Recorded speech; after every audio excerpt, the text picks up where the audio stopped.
Hello students, we are doing electrical potential and capacitance, and in today's lecture we will find some expressions.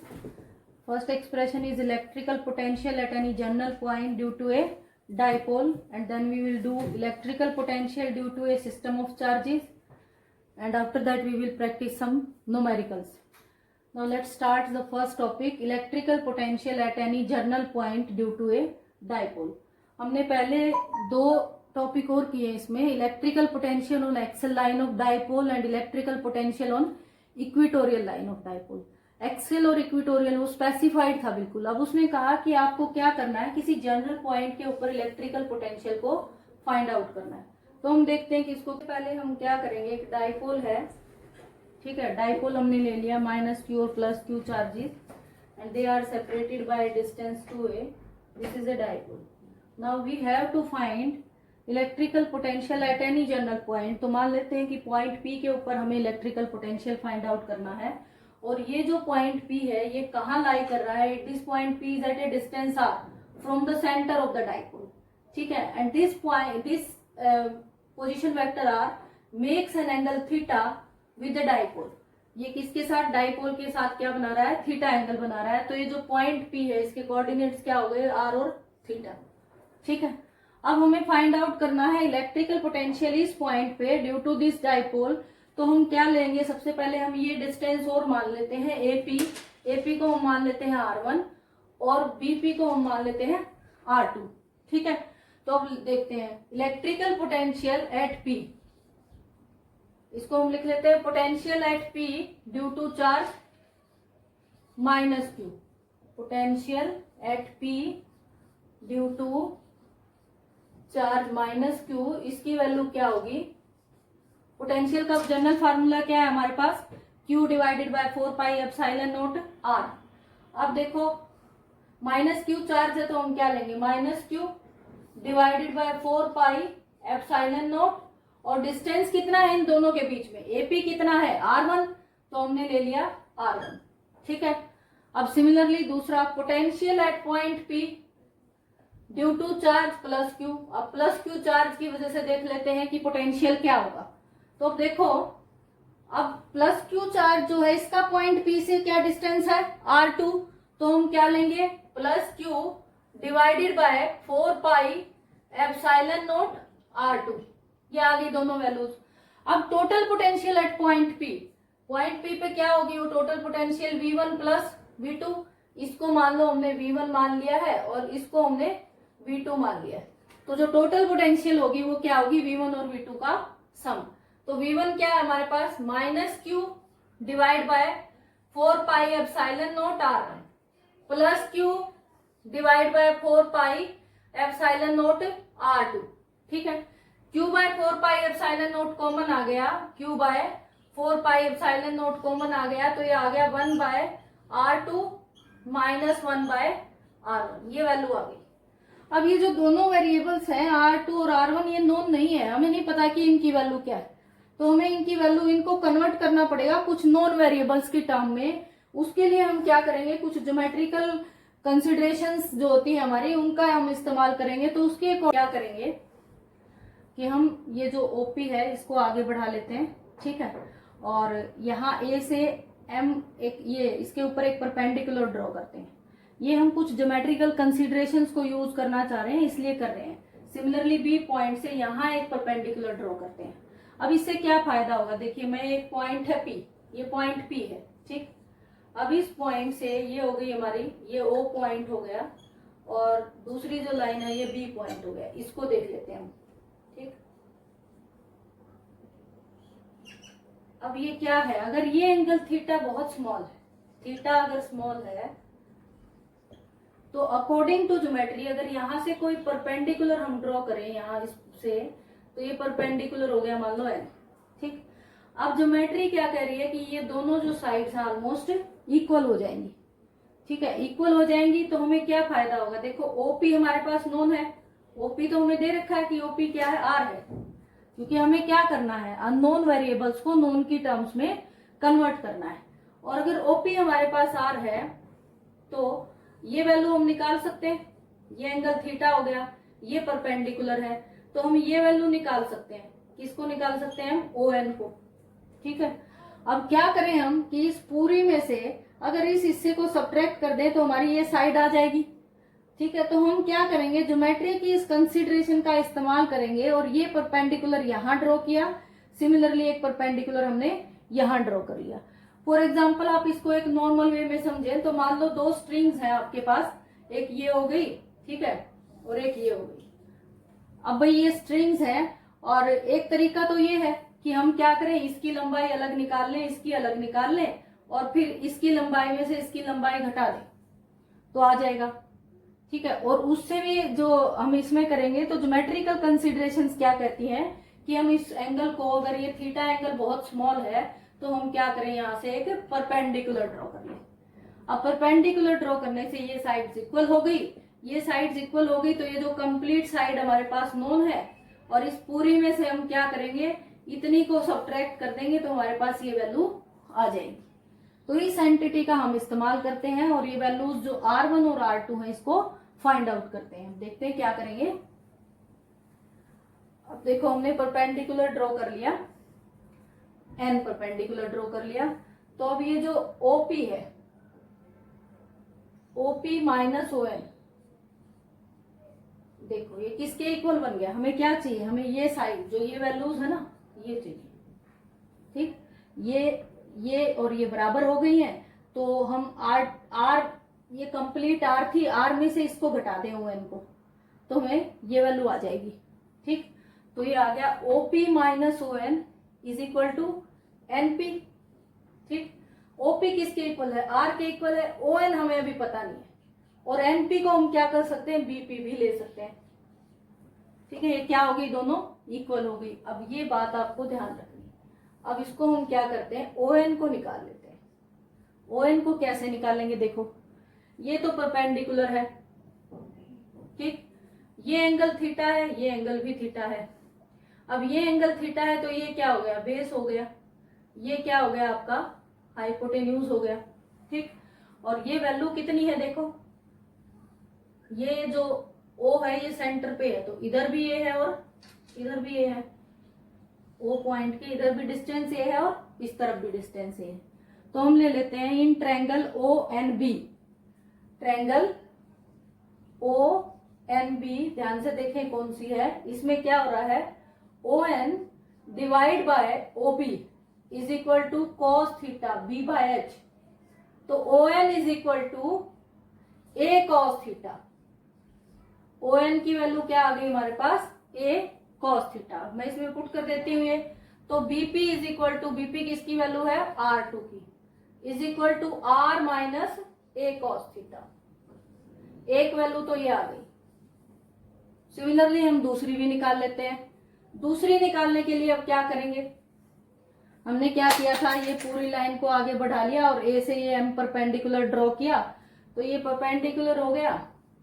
तो ये side हम देखते हैं, ये क्या बनी हमारी, क्या बन गया, बेस बन गया और ये हाइपोटेन्यूज। ठीक, अब देखिए, अब आपको क्या कहा था कि जहां से हम परपेंडिकुलर ड्रॉ करते हैं उस पॉइंट से दूसरी लाइन जो है आपस में एक दूसरे के बराबर हो जाती है। जैसे यहां परपेंडिकुलर ड्रॉ किया था तो ये दोनों बराबर हुई थी, सिर्फ एनपी और बीपी। अब ए से परपेंडिकुलर ड्रॉ किया तो एपी और क्या है, पीएम, एपी किसके इक्वल हो गई, यानी कि AP is equal to PM. ठीक, ये हो गया। अब AP is equal to PM, और पीएम को क्या लिख सकते हैं हम, this is equal to BP plus OP, sorry ये हो गया ना, ये पूरा OP plus OM, OP plus OM. अब ओपी किसके इक्वल है, आर के इक्वल है, ओएम बच गया, ओएम हमें फाइंड आउट करना है। ठीक है, इसको फाइंड आउट करने के लिए क्या करेंगे, एक ट्रायंगल ले लेंगे A M O. Now in triangle A M O, इस ट्रायंगल में क्या हो रहा है, ये आपका है बेस, ये हाइपोटेन्यूज, तो बेस क्या है, O M divide by O A, O M divide by O A is equal to cos theta.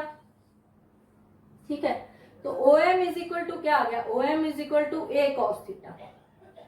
अब ओ एम की वैल्यू आ गई है cos थीटा, तो इट मीन्स जो पीएम है, पीएम किसके इक्वल है, एपी के, तो एपी क्या है, R1 है, तो हम सीधा लिख देते हैं R1 is equal to R plus O M, तो R1 is equal to R plus A cos theta. तो ये वैल्यू कितनी आ गई R1 की, R प्लस ए cos थीटा। सारी ज्योमेट्रिकल कंसिडरेशंस हैं, कुछ मुश्किल नहीं है इसमें। अब ये जो वैल्यू है हमारे पास, इसमें हम इसको पुट कर देंगे, ठीक है। इसको देख लेते हैं, ये वैल्यूज आप यहीं रख लीजिए, R1 को भी यहीं लिख लेते हैं R प्लस ए cos थीटा, ताकि इसको क्वेश्चन को सोल्व करने के लिए आगे स्पेस मिल सके, ठीक है। अब ये आ गया, देखते हैं v is equal to q divide by 4 pi epsilon naught common है 1 बाय R2। R2 किसके इक्वल है, देखो R2 is equal to R minus A cos theta, value put कर दो R माइनस ए cos थीटा, माइनस R1 किसके equal है, R plus ए cos theta, R plus ए cos theta. LCM ले लेंगे, simple method है। अब ये आ गया q divided by 4 pi epsilon naught into LCM ले लो R माइनस ए cos theta plus R plus ए cos थीटा, ठीक है।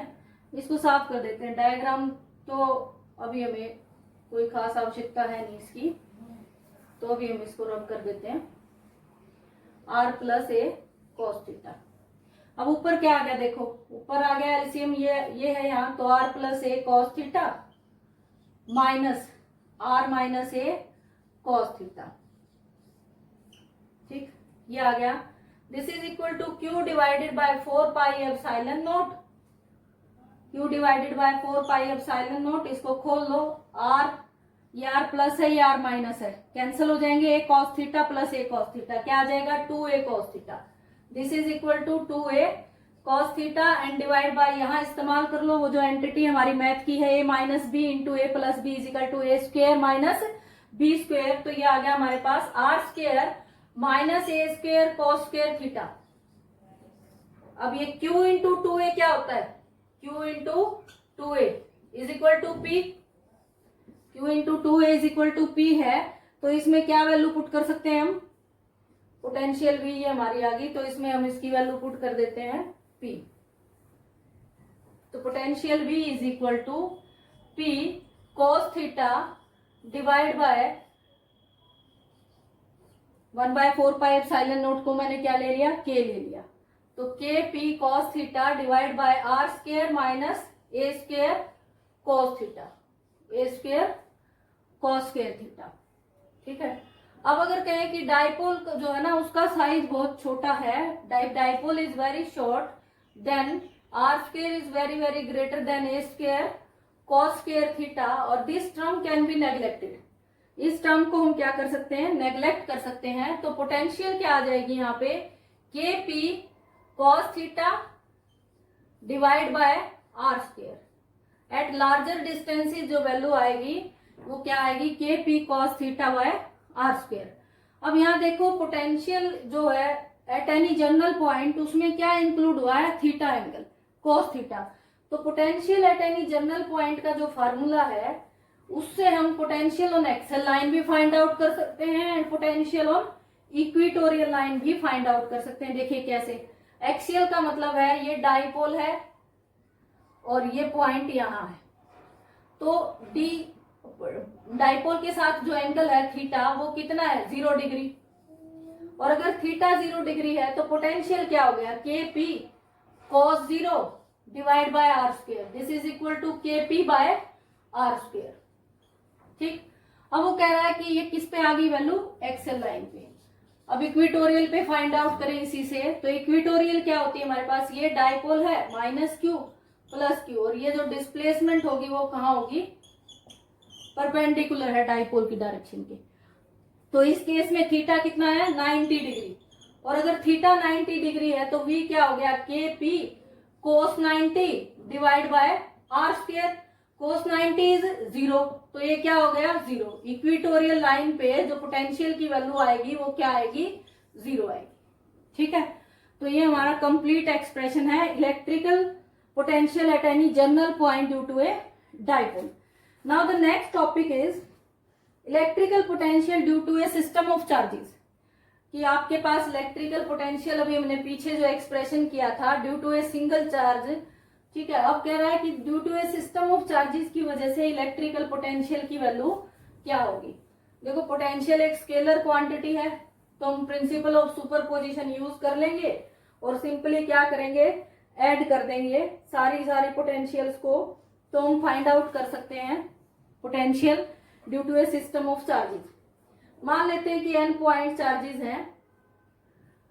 मान लो कि पॉइंट, ये एक पॉइंट P है और इस पॉइंट से अलग अलग डिस्टेंसेस के ऊपर Q1, Q2, Q3, Q4 up to n, Qn, n point charges हैं. ठीक है, they are at a distance of R1, R2, R3, R4 and Rn respectively. अब n माना है तो क्या हो जाएगा Rn.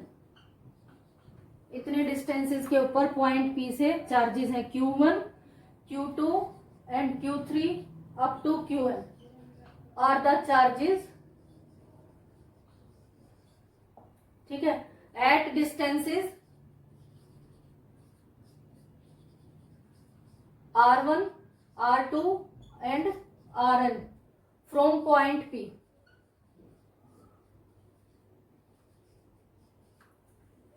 अब सबसे पहले electrical potential at P due to charge Q1.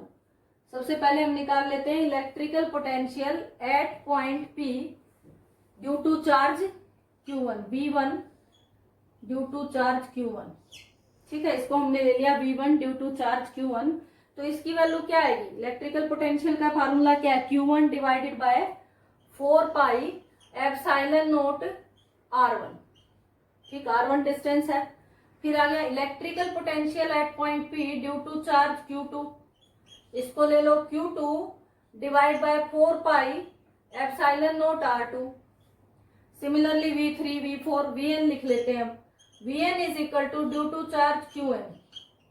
This is equal to Qn divide by 4 pi epsilon naught Rn. ठीक है, ये वैल्यूज आ गई. अब टोटल पोटेंशियल क्या आएगी, total potential V is equal to V1 plus V2 plus V3 and plus Vn. इन सबको add कर देते हैं. Q1 by 4 pi epsilon naught R1 plus Q2 by 4 pi epsilon naught R2 plus Q3 divided by 4 pi epsilon naught R3 और last term हम लिख देते हैं Qn plus Qn divided by 4 pi epsilon naught Rn. ठीक है, ये आ गया. तो टोटल पोटेंशियल क्या आएगी, इसको जोड़ दें भाई. इसका क्या करते हैं, मैथ में हम क्या करते हैं, सबको समेशन भी कर देते हैं. तो सबसे पहले तो आप देखें कि कॉमन क्या आ रहा है, Q1, Q2, Q3, Qn तो अलग अलग वैल्यूज है. ये आ गया common 1 by 4 pi epsilon naught क्या है, कॉमन है. तो अंदर हम लिख सकते हैं Q1 by R1 plus Q2 by R2 plus Qn by Rn. अब इनको अगर मैथमेटिकली लिखें समेशन की टर्म में, तो हम इसको कैसे लिख सकते हैं, इन सारों को जोड़ के 1 by 4 pi epsilon naught summation लगा देंगे I is equal to 1 to कितना है n. ठीक है, I is equal to 1 to n और ऊपर क्या ले लेंगे QI डिवाइड बाय RI. अब देखो I1 हुआ तो Q1 बाय R1 हो गया, I2 हुआ तो Q2 बाय R2 हो गई, फिर Qn बाय Rn हो गया. ठीक है, ये आ गई electrical potential due to a system of charges. ठीक, नेक्स्ट है two charges minus q and plus q are located at points a 0 0 minus 1 and b 0 0 plus a. How much work is done in moving a test charge from p point है 700 to q minus 300. अब इसको हम कैसे करेंगे, सबसे पहले हमें क्या दे रखा है, दो चार्जेस दिए माइनस क्यू और प्लस क्यू, वो कहाँ लोकेटेड है ये दे दिया हमें। देखो ये हमारा सिस्टम होता है, ठीक। अब अगर कोई भी ये पॉइंट्स है तो ये किसको दिखा रहे हैं, एक्स वाई और जेड को, ठीक है। तो यहाँ देखो एक्स और वाई तो जीरो, जेड ले रखा है उसने माइनस है और यहाँ जेड क्या है, प्लस है। तो हम क्या करते हैं कि हम जेड एक्सिस को मान लेते हैं ये हमारा है जेड एक्सिस, ठीक है। अगर ये हमारे पास जेड एक्सिस है तो ये पॉइंट्स कहाँ लाई करेंगे, देखो ये ओरिजिन है, मान लो ओरिजिन जरूर मानेंगे, ओरिजिन के बगैर तो कुछ होगा ही नहीं फिर, ठीक है। ये ओरिजिन है, ये 0 0 0 है, तीनों ही कोऑर्डिनेट यहाँ क्या है, 0 है। तो अब ये जो जेड एक्सिस है इस पे उसने कहा कि पॉइंट ए कहाँ लाई कर रहा है, नेगेटिव साइड इधर, इसका कोऑर्डिनेट क्या है, 0 0 माइनस ए, तो पॉइंट ए यहाँ कहीं, ठीक।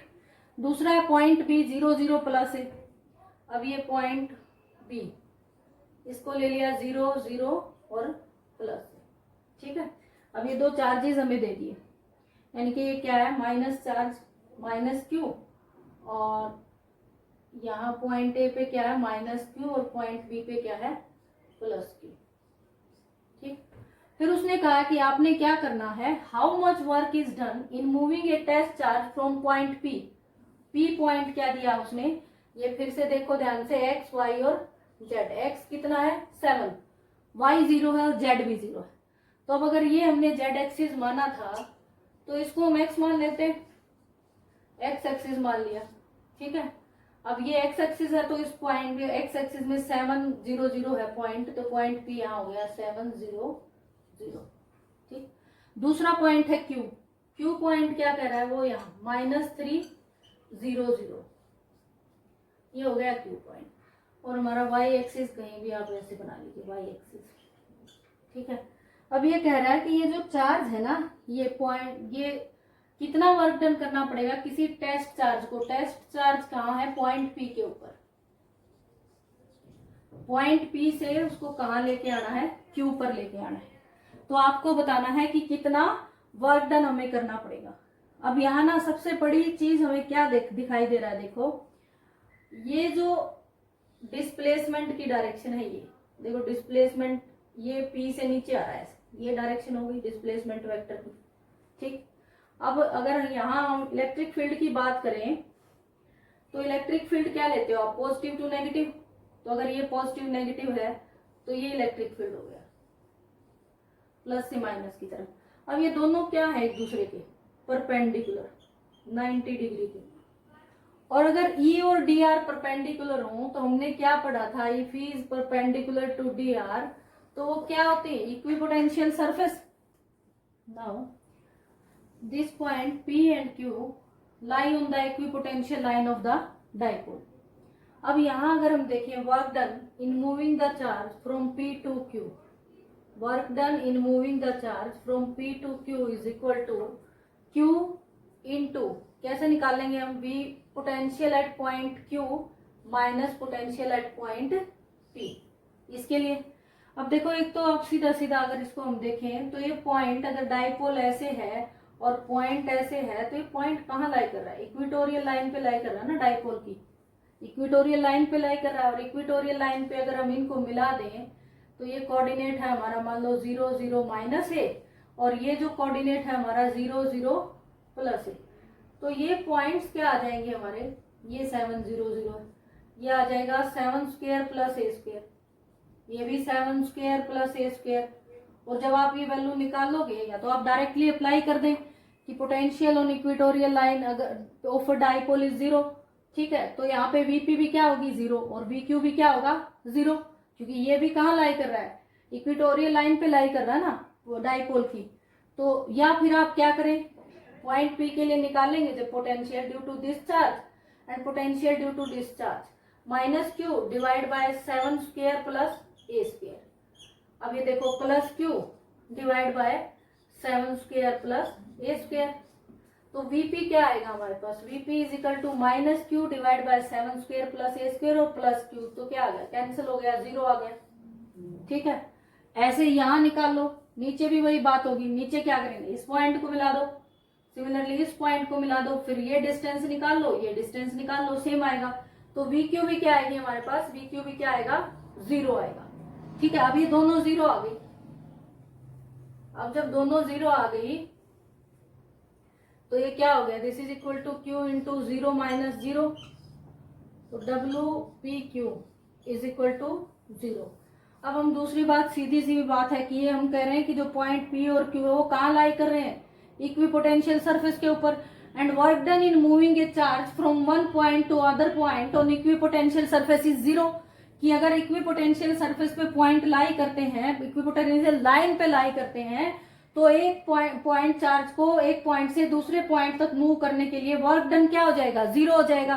तो क्या होगा, work done in moving the charge from P to Q is equal to 0। अब दूसरा देखते हैं numerical. A charge of 8 microcoulomb, a charge of 8 millicoulomb is located at origin. Calculate the work done in taking a small charge of minus 2 into 10 raised to power 9 coulomb from a point P to a point Q via a point R.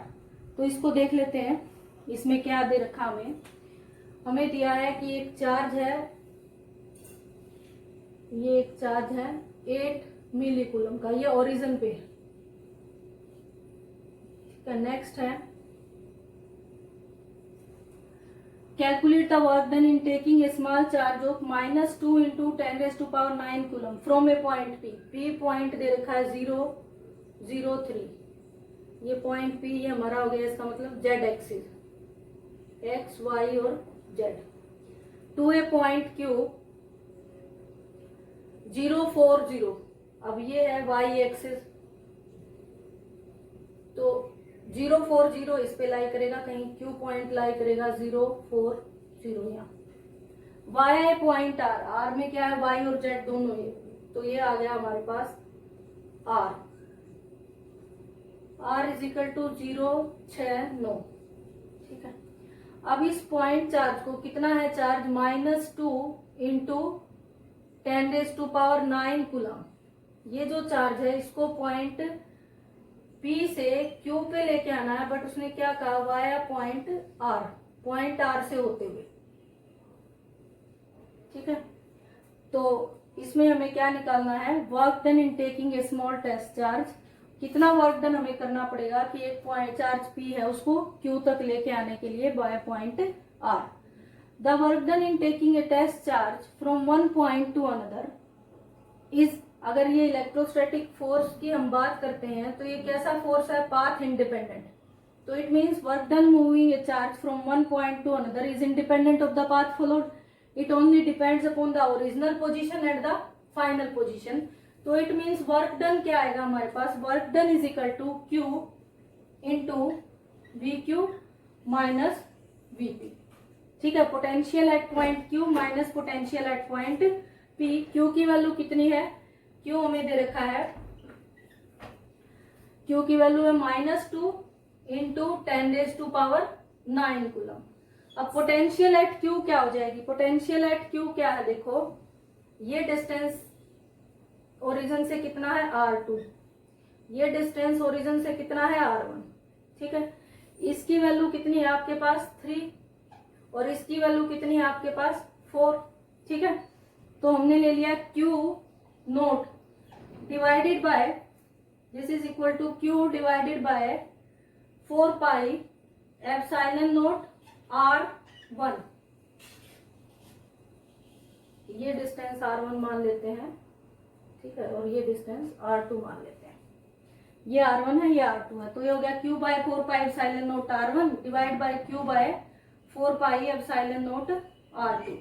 ठीक है, तो ये आ गया हमारे पास, इसको ये सब क्या आएगा हमारे पास, ये वैल्यू आ गई W is equal to -2 into 10 raise to power -9 into Q की वैल्यू कितनी है 8 millicoulomb, 8 into 10 raise to power -3।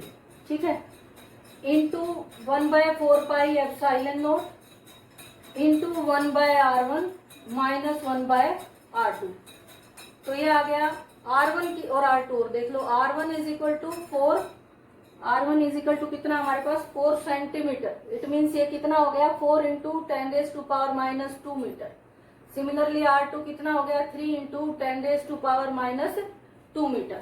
ये वैल्यूज इसमें पुट कर देते हैं तो ये क्या आ जाएगा देखो, -2 10⁻⁹ इंटू 9 इंटू 10⁻⁹ इसकी वैल्यू इंटू 8 इंटू 10⁻³ इसकी value divide by 1/4 into 10⁻² minus 1/3 into 10⁻²।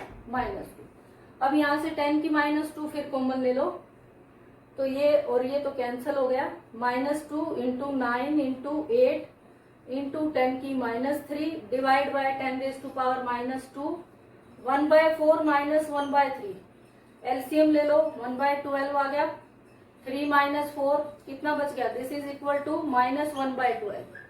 ठीक है, ये वैल्यू यहाँ पुट कर दो, -1/12 को इससे मल्टीप्लाई करेंगे plus 2 into 9 into 8 into 10⁻³ divide by 12 into 10⁻²।